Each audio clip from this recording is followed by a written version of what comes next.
नमस्कार दोस्तों, मैं अंकुर उपाध्याय स्वागत करता हूं आप सभी का आपके अपने YouTube channel share market analysis में। यहां आप सभी के साथ बात करने वाला हूं थर्ड लार्जेस्ट आईटी कंपनी के बारे में, जिसके नंबर्स आ चुके हैं विप्रो। हालांकि मार्केट कैप के लिहाज से आई थिंक HCL टेक अभी थर्ड लार्जेस्ट आईटी कंपनी है, फोर्थ लार्जेस्ट आईटी कंपनी है विप्रो ने भी अपनी क्वार्टरली अर्निंग्स पेश कर दी हैं और कैसे रहे हैं नंबर, इसी को जानने की समझने की कोशिश करेंगे। देखिए, फर्स्ट कट में अगर कोई भी हेडलाइन पड़ेगा तो एक ही चीज दिखाई देगी कि जो प्रॉफिट है वो लगभग 8% गिरकर आया है आपका। लेकिन फैक्ट ये नहीं है। क्यों नहीं है, इसको मैं आप सभी के साथ डिस्कस करूंगा। शुरू करते हैं एक एक करके सारी चीजों को कवर करना। पहले मैं आपको बता दूं, विप्रो आज ट्रेडिंग सेशन में आई थिंक हरे निशान में बंद हुआ है, डे हाई पे बंद हुआ है 2% की तेजी के साथ। स्टॉक में ऑलमोस्ट 1 करोड़ शेयर्स ट्रेड हुए हैं और at the end highest level पे वॉल्यूम्स आते हुए दिखे हैं। सबसे पहले कंपनी का नेट प्रॉफिट 8% गिरकर 2835 करोड़ पे आया है और यही हेडलाइन आप भी पढ़ सकते हो हर जगह। बट ये जो 8% गिरकर आया है ना, बाजार का अनुमान भी यही था कि प्रॉफिट घटकर आएगा। मैं आपको बताना चाहता हूं, अराउंड 20 ब्रोकरेजेस या एनालिस्ट का जो एवरेज फॉरकास्ट था इसके प्रॉफिट को लेकर, वो आपका 2760 करोड़ से लेकर 2880 करोड़ के बीच में था।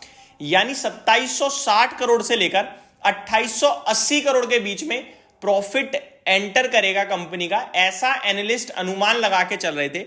और इसने इनलाइन नंबर पेश करे हैं अनुमान के हिसाब से, मेरा यह मानना है। तो कंपनी ने जो मुनाफा पेश करा है आपके लिए, वो मुनाफा पेश करा है कंपनी ने 2835 करोड़ का। अब अगर चाहो तो टॉप ब्रोकरेज हाउसेस के अनुमान से कंपेयर करोगे तो खराब लगेंगे और बॉटम से करोगे तो अच्छे लगेंगे। अच्छे तो नहीं लगेंगे बट न्यूट्रल लगेंगे। आगे बात करूं कंपनी के बारे में तो 3074 करोड़ से प्रॉफिट घटकर 2835 करोड़ का रह गया है। साल दर साल लगभग कंपनी के प्रॉफिट में 8% की गिरावट आई है और अनुमान भी कुछ इसी प्रकार था, प्रॉफिट घटकर आएगा और 2800 की रेंज में ही आएगा, 2800 करोड़ की रेंज में। रेवेन्यू की बात करें तो यहां कंपनी ने अनुमान के हिसाब से 100 करोड़ का रेवेन्यू एक्स्ट्रा क्लॉक किया है। अगर आप मोटा मोटी पढ़ेंगे तो आपको दिखेगा रेवेन्यू भी घटकर आया है।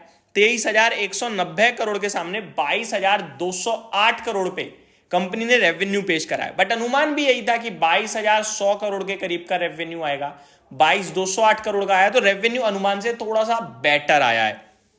आगे बात करें तो यहां देखिए लिखा भी हुआ है, मनी कंट्रोल ने जो पेश करी है एक रिपोर्ट, जो रिजल्ट पेश करे हैं। Analyst projected a profit of 2748 crore on revenue of 22,117 crore based on average of 13 brokerage estimate. तो इनके हिसाब से 13 ब्रोकरेज का जो एस्टिमेट था वो 2750 करोड़ का था, तो उसके हिसाब से बेटर है। बट टॉप एनालिस्ट ने कहीं ना कहीं, कुछ बिजनेस चैनल्स ने 2880 करोड़ का अनुमान लगाया था, तो उसके हिसाब से हल्का सा मिस रह गया है। तो मेरा मानना है कि ये नंबर्स जो हैं, ये नंबर्स हैं आपके लिए मिक्स, यानी कि इनलाइन नंबर है, मिक्स भी नहीं इनलाइन। जो अनुमान था एज इट इज वैसे ही आगे नंबर, आप ये कह सकते हैं। इसके दम पर प्राइस का जजमेंट नेगेटिव साइड पे तो नहीं बनता है। आप सोचो ये स्टॉक टूटे, उसकी उम्मीद है मेरे को कम लग रही है। क्यों लग रही है वो भी मैं आऊंगा आगे, मैं और कुछ भी पढ़ूं। देखिए यहाँ पे ET नाउ का पोल क्या था, कह रहा था विप्रो Q4 रिजल्ट पैट आया 2830 पे करोड़ पे, बट ET नाउ का, इकोनॉमिक टाइम्स का पोल था 2880 करोड़। तो ये ET नाउ अनुमान लगा रहा था 2880 करोड़ का। मनी कंट्रोल के ब्रोकरेज हाउसेस कह रहे हैं कि 2750 करोड़ आएगा। तो मिक्स है नंबर, ऐसा कुछ खराब है नहीं। आगे बात करें ग्रॉस रेवेन्यू रीच्ड, जो मैंने अभी भी आपको बताया, उसे छोड़ते हैं।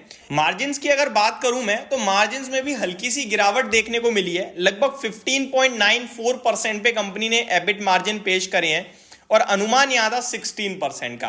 तो डिप तो आई है विप्रो के रिजल्ट्स में, बट ऐसी कोई बड़ी डिप नहीं आई है कि विप्रो के शेयर से हम क्रैश होने की उम्मीद लगाएं।